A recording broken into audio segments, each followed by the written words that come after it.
ময়রার দোকানে গ্লাস দিয়ে ঘেরা সুন্দরভাবে আবরণ রাখা সেই মিষ্টি জ্ঞানী লোকে খায়, আর রাস্তার পাশের মিষ্টি কিন্তু ভালো জ্ঞানী লোক খায় না। তেমনি বেপরদায় নারী যারা চলে ওদেরকেও ভালো বংশের কোনো পুরুষ ছেলে জ্ঞানী ছেলে বিয়ে করে জ্ঞান না বেবু। আল কোরআনে সূরা ইউসুফের মধ্যে প্রমাণ করেছে আমার আল্লাহ পাক রব্বুল আলামিন, আমি ইউসুফকে যত গুণ দিয়েছি, রূপ দিয়েছি, এত রূপ আমি পৃথিবীর আর কোনো নর নারীকে দেই নাই, কোনো নারীকেও আমি এত রূপ দেই নাই। ইউসুফকে যত রূপ দিয়েছি, তাই ইউসুফ ছিল ওই আজিজ বেচারার গোলাম ইবতদাস। তাই আজিজ বেচারার স্ত্রী জুলাইখা থেকে পাগল হয়ে যায়। মিশর দেশের নারীরা ধিক্কার দিয়েছিল একজন বাচ্চার স্ত্রী হয়ে সামান্য গোলামের জন্য পাগল হয়, এর মতন একজন ঘটনা আর হতে পারে না। তাই জুলাইখা কি করেছিল, একটা ঘরের ভিতরে 40 জন নারীকে ডেকে 40টা লেবু হাতে দিয়ে 40খানা চাকু দিয়ে বলেছিল, আমি যখন হুকুম করব তখন তোমরা স্ব হাতের লেবু কর্তন করি।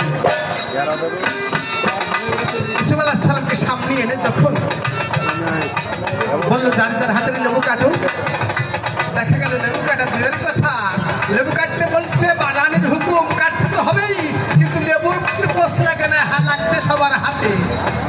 তাই লেবু কাটতে আঙ্গুল কাটিল, ওই রূপের তুলনা না, আর লেবু কাটতে আঙ্গুল কাটিল, ওই রূপের তুলনা না, আর লেবু কাটতে আঙ্গুল কাটিল, ওই রূপের তুলনা নাই। পুরুষের গুণের কথা ওকে যায়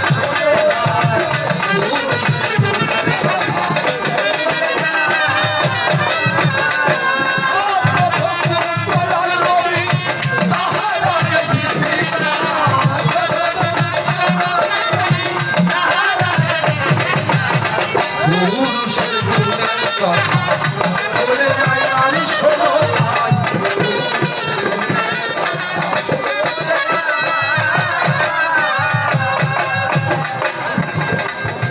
আমি তোমাকে দুইটা প্রশ্ন করে যাব। এই পৃথিবীর বুকে এমন একজন নারী ছিল, তার দাদা নবী, বাবা নবী, ভাই নবী, স্বামী নবী, ছেলে নবী, একজন সৌভাগ্যবতী নারী।